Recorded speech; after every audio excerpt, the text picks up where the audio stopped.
ร่อยเลยวันนี้ วันนี้อร่อยเลยมีปลา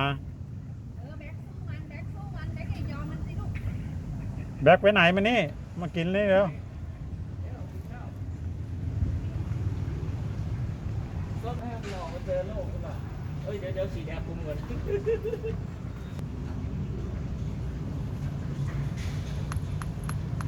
โอ้ยแบ็คไปไหนวะไม่กินข้าวไอ้โง่เลยนะ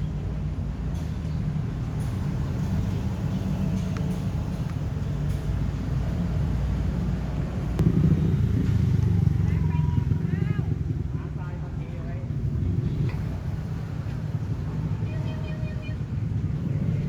บอกอยู่นั่นแหละ โมโมชอบเลย กินใหญ่เลยอะ ไอ้เนี่ยกองมันเนี่ยไอ้กอง เอาไปเดินที่ไหน อาหารทีเนี่ย มันนิสัยดี อาหารตกอ่ะ มันนิ แล้วอาหารมันก็เป็นอาหารตก มันนิสัยดีมาก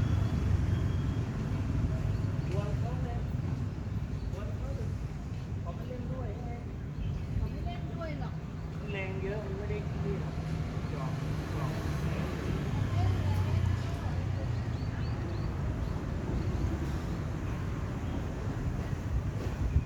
แรงมันเริ่มได้กินไม่ได้กินอะไร